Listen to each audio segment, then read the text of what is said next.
Hi, I'm Chuck Joyner, and this is Mac Voices. We are on the road to Macworld iWorld 2013, as you know, talking to some of the exhibitors, some of the presenters, some of our friends that are going to be there and are going to make this a really, really terrific show. This time around, I'm happy to welcome back to the show Ben Waldie. You probably know him as an AppleScript guru and an automation guru, but he's going a little bit beyond that this time in Macworld iWorld 2013. Ben, it's great to talk to you. Thanks so much for coming. Thanks for having me. Ben, when we started out I thought that you were just doing one session at the show, and now I find out you're doing 3 different things in 3 different areas. So we have a lot to talk about. Yep. Yeah, I kind of branched out a little bit, doing some new things this year too. So, well, that's great. That's great. So let's start, I guess, with the very first session you and I talked about, and that is the session you have on the Mac IT track. Yes. So I'm doing a session on automation and security in Mountain Lion, and as you and your listeners may know, Apple made a number of changes in Mountain Lion with regard to sandboxing and gatekeeper and things like that. And these things have an effect on automation capabilities in the Mac, like Automator and AppleScript and things like that. And so I'm going to be talking just a little bit about some of the things to watch out for and maybe some workarounds and how to deal with situations that might come up. And to also explain, what kinds of impacts are going to be caused by these changes that Apple has made and kind of where Apple's going with this stuff. So, Ben, I may be showing some of my own limitations here, but that's something that really didn't occur to me. Maybe I don't use enough automation, and I'll have to call you about that. But I never really contemplated the fact that the security changes Apple made in Mountain Lion might break or hinder automation to any significant degree. Well, as a user, that there's not a lot of problems that users might experience, but developers will experience them. And since this is the Mac IT track, there's developers and sysadmins and people who are distributing scripts, and they're really the ones who are going to be most impacted by these changes that Apple has made. Apple's tried to make things fairly transparent for the user. So if people are writing their own scripts and stuff like that, or building their own Automator workflows, a lot of that stuff pretty much works as it always has. But it's if you're getting into building products or developing things and deploying them out, that's where you're going to start noticing differences and maybe running into some limitations and things. So, okay, so I feel a little better that I haven't been missing something. When this first happened with Gatekeeper and the App Store model and all, there was quite a little furor, and it seems to have died down.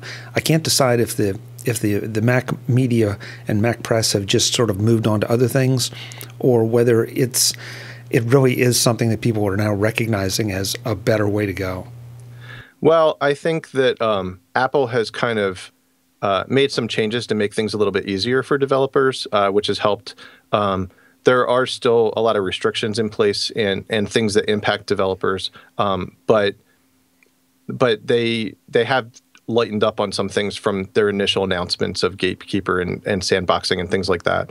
And it's definitely possible to continue developing with these technologies. I've got stuff in the Mac App Store that's scripts and things like that, and I've been able to work with Apple's limitations. But there are things that people need to take into account, especially if you're a developer. Ben, do you think at this point that and again, this is looking with a little bit of hindsight, that the changes Apple made were necessary as we start to see, or we start to hear more about Mac security issues, something we all knew was going to come at some point? Well, I mean, Apple's really big on security, and they're trying to kind of take care of that for you, so that as a user, you don't have to be quite as concerned about making sure you have protection on your Mac. A lot of settings are turned on by default, and things like that help you as a user. So Apple's really big on that. And so I definitely don't see Apple lightening up too much in that area. I do think that they're listening to developers and concerns that developers are having. They've been encouraging developers to let them know about limitations that they're running into. And I think, Apple has kind of come up with some creative ways of allowing developers to do things that might otherwise have not been allowed. And they are also, taking into account feedback that they're getting, and we'll probably see the result of that in future updates as well. So I think Apple's listening, and they want the Mac to be secure, but they also understand that developers need access to do certain things. And so I think that they're not going to just, lock everybody out. Probably they'll come up with ways to allow people to continue doing what they need to do. I hope so. And sometimes I feel like I'm talking out of both sides of my mouth on this one, because I like the protection. I like the walled garden approach from the standpoint of stability and security, because I want to sit down at my Mac and get things done, as opposed to have to sit there and maintain it. At the same time, there are utilities that violate some of Apple's guidelines that I dearly love and find really essential, and I want them to continue and to continue to be as useful. So the fact that Apple has given us ways around Gatekeeper and ways to maybe take some of those things into our own hands, I guess is as good a compromise as we're going to find. Yeah, and I think I would hope anyway that Apple is looking at, like you said, there's a lot of utilities and things that are very popular, and a lot of people use them, and right now some of those awesome utilities can't be available in the Mac App Store because they don't meet sandboxing requirements. And so I'm sure that Apple's looking at that, and hopefully they'll come up with some kind of a compromise or some way to allow them to be brought into the Mac App Store in the future. But, you never know. So you can't predict always what Apple's going to do. So, yeah, that's truer words have never been spoken. So that's the session on the IT track. When and where is that? I have to look at my schedule. I have one track. I don't remember which is which, but I have one on Thursday and one on Friday as well. And I can't remember which. I think the IT track might be on Friday, but I'm not 100% sure about that. Okay. And the IT track, folks, just to be very clear, is for the much more technically oriented, as Ben is saying, from a developer perspective. So this is not something that a lot of you are going to be interested in, but I think there are some of you definitely that would. And if you feel like stretching your mind a little bit and kicking it up a notch, Ben makes these things about as approachable as they can be if you are just getting into it.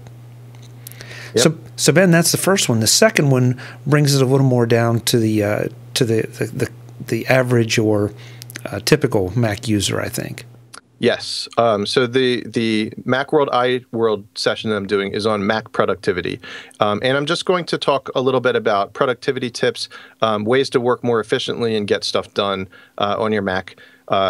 Maybe give some app recommendations and talk about just some of the ways that I get things done on the Mac. I try to consider myself a productive guy, maybe not on everything, but a lot of people ask me, how do I do certain things? How do I stay productive and get, keep up with all the tasks that I have to do? And so I'm just going to share some of the things that I do and some ideas for kind of being more productive. I love these sessions, and it seems like any of our friends could give these sessions. We could all go and we could all learn something from each other, because all of us have similar sets of tasks. We approach them differently. But what strikes me as more interesting is when I sit down and see something you're doing that has nothing to do with anything I do, but I can adopt or steal some of the idea from it for something I do need to do. Mm-hmm. So this is just one of those have-to-go-to sessions, in my opinion. Well, thank you. Yeah, and last year I tried something a little bit different too. Usually I do these Apple Script or Automator sessions and talk a lot about Mac automation. And this year, I'm doing Mac productivity. Last year I did an email productivity session, which was very well received. And so I thought, let me take that up a notch and do some more general productivity tips as well. So, I think it will go well, and hopefully, people will enjoy it. And yes, I agree. I'm always learning stuff from the other presenters as well. And, when I hear people talking about productivity and the apps they use, I'm always tweaking my presentations and things like that and trying out new stuff. I've made a lot of changes to what I've done in the past year just from stuff I've seen at Macworld the previous year from other presenters and, on the show floor and stuff like that. So I think we're serial tweakers. Yes. Because I do the same thing. A new app comes out, or I hear of a friend or someone I respect say, this is one they're using, or this is something that they're doing with it. Okay, I got to go try that out. Sometimes it works, sometimes it doesn't. But eventually you end up with something that does work, and just by the sheer volume of what you do, it's clear that you are making progress and becoming more efficient as you go. Yep. So. I'm curious in the productivity part. Now, this you stated this as Mac productivity. Are you going to slide onto the iOS side at all, or is it just going to strictly stay on the Mac? It's mainly going to stay on the Mac. Actually, 2 years ago, I did a session on iOS productivity. So this is mainly on the Mac, though it does talk a little bit about, I'm going to get a little bit into kind of keeping your data in sync across all your devices because, as Apple people now, you don't have, most of us don't have one device. We don't just have our Mac anymore. We have our iPhone and our iPad and our Mac. And we need these things to work in conjunction with one another, and we need to be able to get stuff done wherever we are. So I'm going to talk a little bit about that too. But for the most part, most of the tips are Mac based. Good. That's always encouraging. As hot as the iOS stuff is, the iPad and the iPhone and all, it's still, the Mac is still the hub for so many of us and what we do. And it's nice to see that kind of focus. Yep. Yeah, I kind of, my iPad and my iPhone, I mean, they complement what I do on the Mac. And I can get stuff done on them, but maybe not quite as efficiently as I can on my Mac. So, Agreed. Okay, so that's 2 sessions, and that's the other one. One's Thursday, one's Friday. Yes. Okay. So, I'm sorry. No, go ahead. Yeah, okay. So now we have a third one. You're going to be participating this year in the RapidFire sessions, which is something that they did last year that was very cool. They're short little, 5-minute sessions, a series of 5-minute sessions? Yes. So they have a number of presenters, and I don't remember exactly how many they have. It's maybe 10 or 20 presenters. And I think we only have about an hour to an hour and a half. And each presenter gets up. You have 5 minutes to present, a number of tips or advice or whatever you want to talk about. But 5 minutes is it. So they're very short presentations. I think last year may have been the first year that they did it. And it was great. I mean, I did a session there on building an automator workflow in 5 minutes or less. And that was good. But I just loved seeing what the other presenters were doing. There were some really, really interesting presentations. So this year, my session is going to be killer email tips and how to be productive in email. And I'm going to focus, just general email tips. Some tied to Mail, the Mail app, but some just general, any app you're using, how to be productive and kind of get caught up with email. Because I think most of us can agree that email is a real killer as far as productivity. So, but I've only got 5 minutes, so. Yeah, email is a killer as far as productivity goes, but it also remains, at least in my workflows, an essential part of being productive. So it's a love-hate, double-edged sword kind of relationship. Right. Yep. So, but I think it is hard for a lot of people to keep up with. And yes, it's definitely, for me especially, and like you said, it is an essential part of my workflow. And I get a ton of email, and so I have to be able to keep up with it somehow. So I'm just going to kind of share things that I've learned over the years and kind of give some advice and hopefully help some other people out too. So Great. And the rapid fire sessions are? I believe it is Thursday evening, okay. And it's after the show. It's after the normal conference. I think it starts around 6 and maybe goes till about 7:30. And I know that I believe that this year it's being moved to a bigger room than it was last year, with possibly even 2 presenter stands, so that presenters can get up there faster and get set up faster, and we have a little bit more efficient setup time.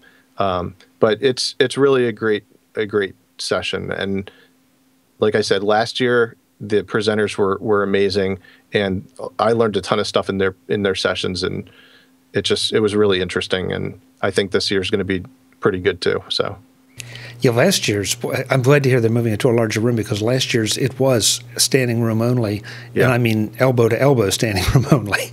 Yeah. So that's yeah.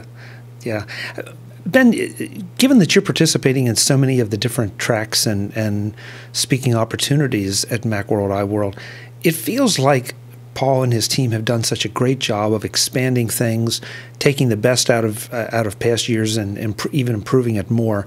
But they're creating so many different aspects to this conference that it's just not the Macworld conference and expo we used to know, and it's better for it. Yeah. I think they're doing a great job. One of the things I attended last year that I don't know if they even had it before, but I went to the iPhone Film Festival last year, And I didn't even know what to expect. I just, had whatever evening that was, I just decided, yeah, I'm going to pop in and see that.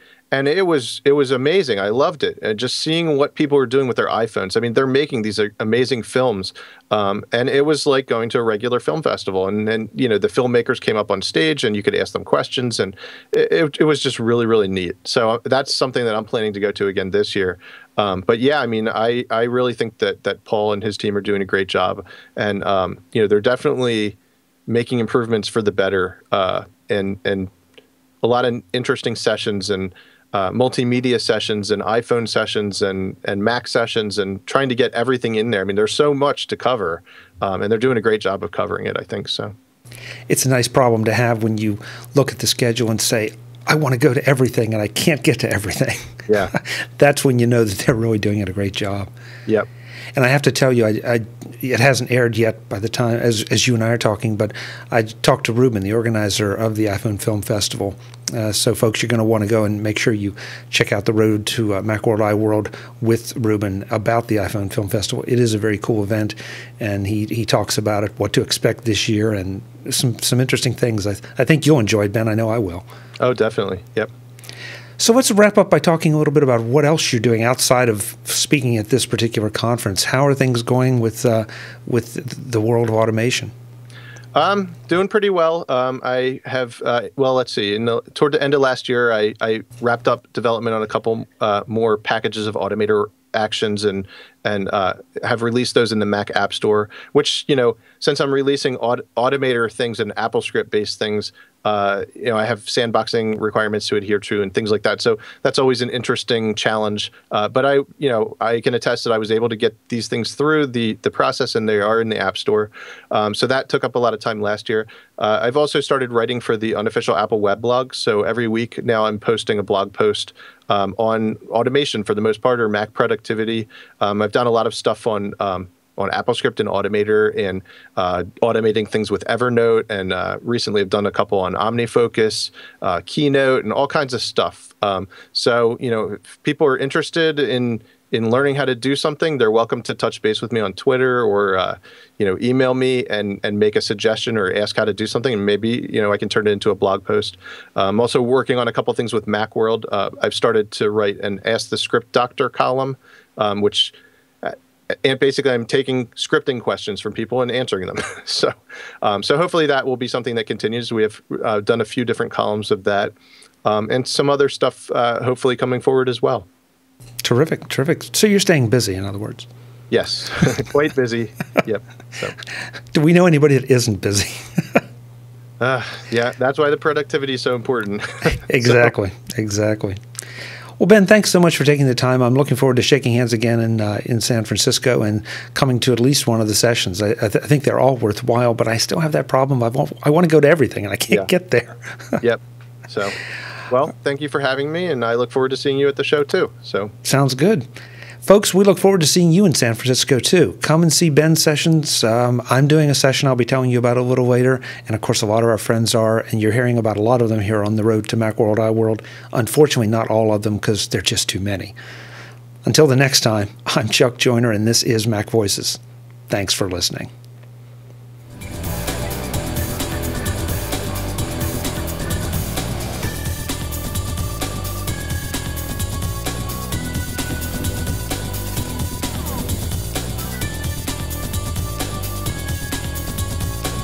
The Mac Voices briefing is part of the Mac Voices Group at MacVoicesGroup.com.